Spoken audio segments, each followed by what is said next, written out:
Si une personne a été étiquetée autonomiste et que cette étiquette autonomiste comprend de ne pas utiliser un mixeur ou je ne sais quel appareil, et que cette personne qui a été étiquetée autonomiste utilise un mixeur, véritablement, dans la réalité, ce n'est pas cette personne qui se trompe, c'est le concept qui ne correspond pas à la réalité.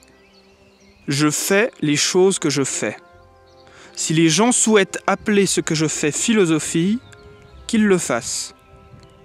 Mais si dans l'étiquette philosophie, il y a des propriétés, il y a des comportements que je n'ai pas, qui ne m'accusent pas, moi, de ne pas correspondre à leur étiquette. C'est eux qui se sont trompés sur moi. J'existe avant leur concept. J'existe avant le concept qu'on me met dessus. Je suis préexistant. Je suis moi avant d'être quoi que ce soit d'autre de conceptuel. Je suis moi avant d'être un citoyen. Je suis moi avant d'être un homme. Je suis moi avant d'être quelque étiquette qu'on m'ait mis. Mais cette chose qui est valable pour moi est valable pour toutes les choses qui sont. Les choses qui sont elles-mêmes avant d'être quelque étiquette qu'on leur ait mis dessus. Je voudrais parler de cette chose à laquelle on est souvent confronté, c'est le fait de mettre une étiquette sur un phénomène, sur une personne, sur un métier, sur quelque chose, c'est-à-dire mettre un mot dessus et ensuite attribuer toute une série de qualités ou de propriétés à ce mot et de rester dans la chose conceptuelle, et au moment où on est confronté à la véritable chose, on est choqué, et la plupart des gens réagissent avec une espèce de violence contre la chose qui est réellement, comme si elle lui reprochait de ne pas être le concept de cette chose. Alors je sais bien que c'est très abstrait comme je l'ai dit là, mais je vais vous donner des cas concrets. Par exemple, il y a eu dernièrement, le vidéaste Ma Ferme Autonome a parlé de cette chose au sujet de l'autonomie. Il y a des gens qui se font une idée mentale de ce qu'est l'autonomie, ce que ce mot désigne. Ils lui attribuent toute une série de propriétés, mais qui restent conceptuelles.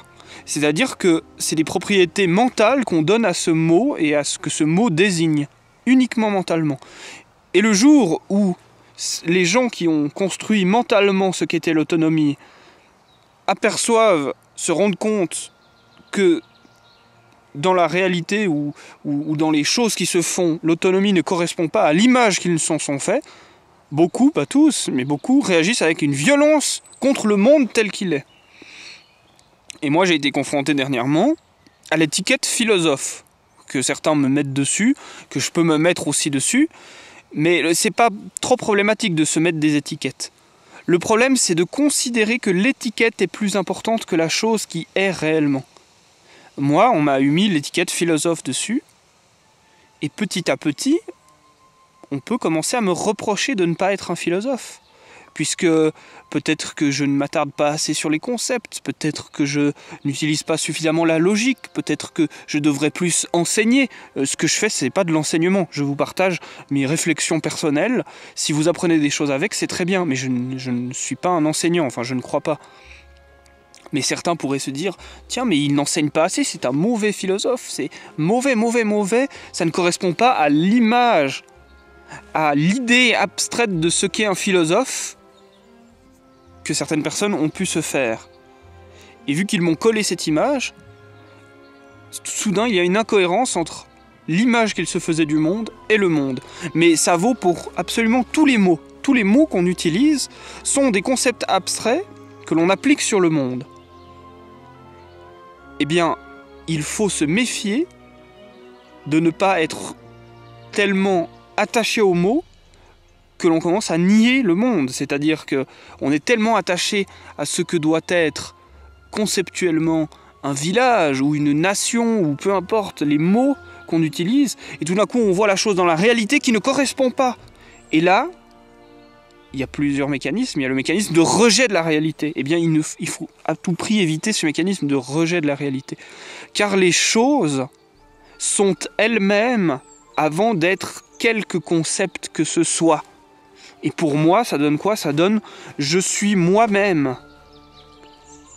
En philosophie, ça donne « je suis mon idiosyncrasie ». Je suis moi-même, incarné en moi-même, je suis moi-même avant d'être quelque propriété conceptuelle que l'on veut me mettre dessus. Ça veut dire, je suis moi-même avant d'être un artiste. Je suis moi-même avant d'être un philosophe. Je suis moi-même avant d'être un citoyen. Je suis moi-même avant d'être un homme. J'existe préalablement à tous les concepts qu'on peut bien vouloir me mettre dessus.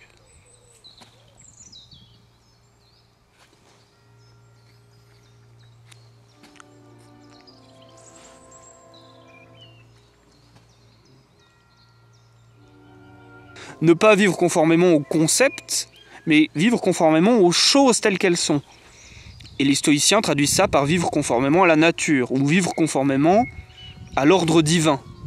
Vivre conformément au monde tel que Jupiter l'a voulu, le dieu des dieux chez les Romains. Le problème philosophique de ça, mais qui n'est pas un problème d'un point de vue pratique, qui est un problème plutôt philosophique, le problème philosophique de ça, c'est que vivre conformément à la nature, c'est l'idée que je me fais de la nature. Donc je pense que c'est une rumination en permanence, essayer de chercher ce que sont les choses véritablement. Et donc, c'est pas un moment défini, c'est ça, les choses, c'est ça. Et quand quelqu'un vous dit « tu n'es pas conforme à la nature », eh bien, souvent, il s'est fait un concept de ce que devait être la nature. Les choses sont, et là, moi, je suis tragique sur ce domaine, les choses sont quoi qu'il se passe. Les choses sont, et quand bien même c'est absolument contraire à toutes les règles que l'on s'est fait de ce qu'était la nature et le monde, si la chose est, elle est. Par exemple, si là, il y avait d'un coup un énorme ver, comme ça d'1 mètre, violet, qui sort, et qui a des mandibules qui sortent de tous les côtés, et qui tourne sur lui-même et il coupe tous les arbres. Et ben, je dirais, ah mon Dieu, ce n'est pas conforme à la nature. Mais non, ce ne serait pas conforme à l'idée que je me suis fait de la nature. Si cette chose est là et fait ça, eh bien c'est là qu'on rentre dans le tragique, c'est ce qui est. Absolument. Ou plutôt tragiquement, je devrais dire, c'est ce qui est. Bon, je sais que le terme tragique est souvent vu comme très négatif, mais c'est pas négatif. Tout ce qui est et c'est tout. Bon, ça sonne souvent comme des banalités philosophiques, mais c'est pas du tout des banalités puisque beaucoup de gens vivent dans les concepts, justement. Et s'appuient plus sur les concepts. Je pense que les choses se produisent nécessairement avant quelques concepts que l'on mette dessus.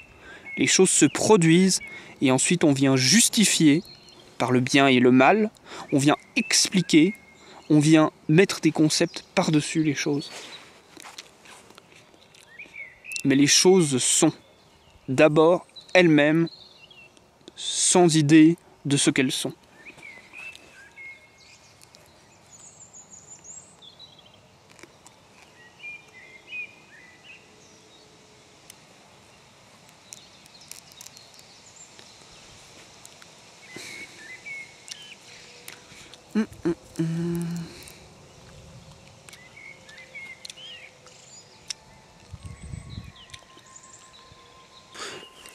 Éviter un maximum les mots susceptibles d'être des accumulations d'étiquettes. Ne dites pas d'une personne « elle est un ivrogne », dites « elle boit beaucoup ». Ne dites pas d'une personne « elle est un philosophe », s'il n'y a pas suffisamment de choses pour le dire, dites « c'est un penseur ». Dites « c'est un peintre », dites « c'est un écrivain », évitez « artiste ». Évitez d'aller trop loin dans le concept trop rapidement. Alors, c'est pas une règle générale. Moi-même, j'utilise des mots qui vont très rapidement dans le concept. Mais dans le quotidien, dans les choses courantes, je pense qu'il est préférable d'essayer, d'un maximum, dire directement la chose que l'on voit et pas l'étiquette dans laquelle elle s'englobe. La phrase le principe de ne pas appeler quelqu'un qui boit un ivrogne, je le sors du livre qui s'appelle Le Manuel d'Épictète. Épictète est un philosophe stoïcien du stoïcisme impérial, donc du stoïcisme romain, qui était là un peu avant Marc Aurèle. Et je vous invite à lire ou à écouter Le Manuel d'Épictète, qui est un ouvrage important de la philosophie stoïcienne, qui est particulièrement intéressante, la philosophie stoïcienne, car elle va très peu s'attarder sur les grandes questions métaphysiques et beaucoup plus s'attarder sur ce qui nous concerne directement. Comment dois-je agir face à ce petit buisson qui ne m'a strictement rien fait et que je secoue pourtant? Voilà. Bon, il parle pas du buisson, mais il parle des choses qui nous entourent.